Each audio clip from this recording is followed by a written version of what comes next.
To our professor, Miss Mildred M. Mondragon, I am Imee Iresa Frias together with my group mates Aldrin Jake Mancera, Christian Macapagal, Mary Chan Oliet, Krizza Valera, Catherine Parungao, Algem Grimaldo, Chrissie Zarate, Eloisa Vasquez, and Carlo Daniel Victoria.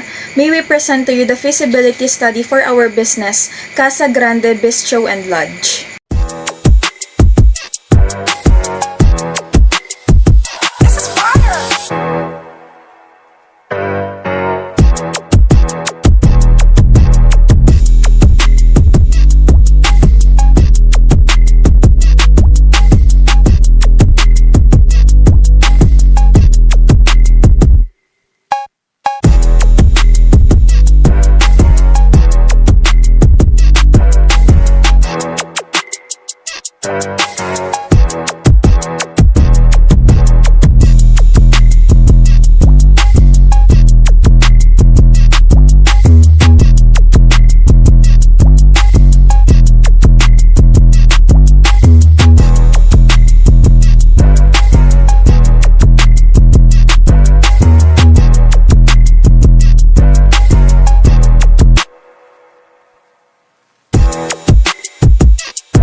Market description.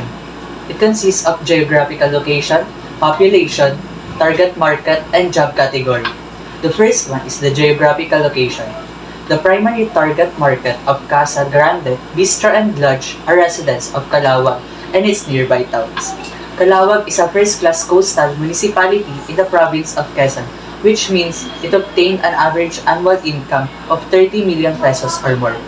The municipality has a land area of 324.71 square kilometers or 125.37 square miles, which constitutes 3.71% of Quezon's total area. Its population, as determined by the 2020 census, was 71,809. This represented 3.68% of the total population of Quezon Province, or 0.44% of the overall population of the Calabarzon region. You can see on the date of the population of Calawag Group from 3,185 in 1903 to 71,809 in 2020, an increase of 68,624 people over the course of 117 years. The latest census in figures in 2020 denote a negative growth rate of 0.39% or decrease of 1,330 people from the previous population of 73,139 in 2015. Our business has a large scope of target market since we have a variety of products and service to offer. Our target market for both lodging and food business are commercial and business travelers, people attending convention and meetings, vacationers, tourists, motorists, guests traveling by cars, and even people around or at nearby town of Calawag. Our lodging establishment offers a place to stay at night for cheaper rates. That is why we focused on serving budget travelers or people who need lodging only as a place to sleep rather than for leisure and recreational purposes. For the job category, knowing what our target market does for a living will allow us to choose what are the products to sell, how much they will cost, and what they are interested in. In that way, we will meet their needs and desires. Here are the following jobs commonly found in Calawag, Quezon: engineer, salesperson, pharmacist, municipal officials, professor, midwife, architect, beautician, barber, farmer, teacher, doctor, nurse, police officer, firefighter, entrepreneur, manager, fisherman, driver, and vendor. By clearly identifying what our target market's job will allow us to expand our product and business. For the demand, we have situation of product service and projection demand. Product positioning involves creating a unique, consistent, and recognized customer perception about a business offering and image. Following are the strategic exercises that defines our product or service. what makes it fit in the marketplace, and what makes it stand out from the competition. Something unique about our business is the variety of products and services it offers. Other competitors offers food and accommodation but does not have coffee shop to help awaken people who spend night along the highway. Location and accessibility. Motels are very popular lodging establishments that are easily accessible since they are mostly situated along the highway and can be directly accessed without having to pass by any lobby. Facilities. Our business can be recognized with its unique architectural design by bringing a hotel-like layout and aesthetics to it. Convenience. Coffee shop and restaurant can be easily accessed near the motel building for the convenience of the guests. Customer service. By implementing a friendlier and diligent customer service, we can easily earn the trust of our guests and be ahead of the competitors. Quality. We are offering quality-based products and services to meet and exceed customer expectations. Price. If you are looking for the best value, staying in our establishment is always the best choice. Demographics. Our products and services can satisfy our guests without any particular demographics. It is open to any gender, age, religion, and overall personal aspects. Customer experience.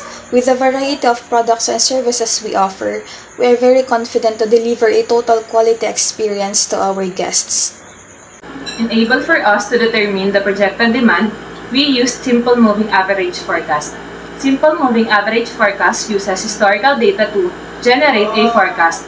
The formula for the simple moving average forecast is Ft plus 1 is equal to T summation of AI over N, where Ft plus 1 is equal to forecast for period plus 1, N is equal to number of periods used to calculate, and AI is equal to actual demand in period I. What I am going to explain now is how did we get the projected demand for period 1 to 3. We determined the projected demand on period 1 by multiplying the result we've conducted for each product to 365. 365 is the days we have in a year. Next is period 2. We determined the projected demand on period 2 by assuming that the projected demand on period 1 increased by 10%. Then, the 10% increase will be added to the projected demand of period 1 and the result will be the projected demand for period 2. And the last one is period 3. We used simple moving average forecast to determine the projected demand on period 3. We added the projected demand on period 1 and 2, then divided it by 2. 2 stands for the number of periods used to calculate the projected demand on period 3. Here's the projected demand of foods and beverages in Casa, Grande, Bistro. Then, this is the projected demand of foods and beverages in Casa, Grande, Cafe. And this is the projected demand of rooms and accommodations. Market conceptualization, satisfaction of customers' needs and wants while making profit is the utmost priority of conceptualizing products and services to offer. Furthermore, putting collective efforts on establishing a strong and effective marketing strategies is significant to fully attract possible or future customers. Thus, our lodging establishments and restaurant will gain its competitive advantage among competitors. We conceptualize, plan, analyze, study, and consider different marketing strategies for the establishments of our business. And also, we consider those many things for the name, branding, ambience, and products and services to offer in our business. Since we are targeting travelers, Calauag, Quezon is a perfect place to establish our business as it homes beautiful spots or destinations such as Pulong Pasig, Tamis Beach, Lamesang Bato, Kapaluhan, and many more. Casa Grande Bistro is a perfect choice to stay as it offers cheaper price but do not compromise the quality of service and accommodation. It is perfect for travelers who will stay for a short period of time. Casa Grande Bistro has facilities to accommodate guests such as family room and single room.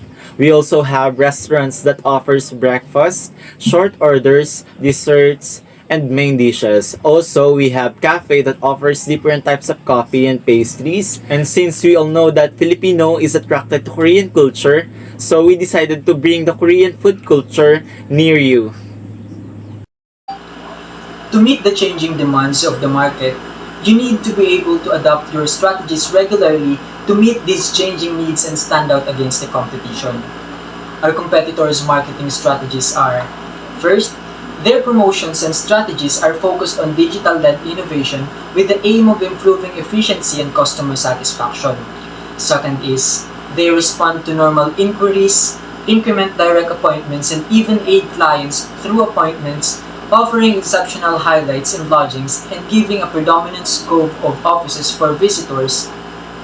Third is, remarketing is a technique used by other hotels to approach clients who have previously visited their website or interacted with their image through online media. It enables precise promoting messages such as an image of the specific lodging they were reserving. There are multiple aspects to look at and understand in order to formulate pricing policies for a business.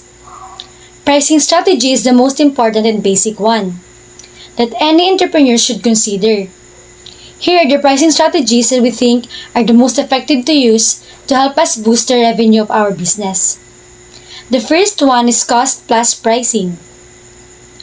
It is in addition to estimate an actual price, a strategy wherein the selling cost is set by assessing all factor costs an organization brings about and adding a markup rate to lay out the cost. It is determined by adding material, labor, and overhead costs.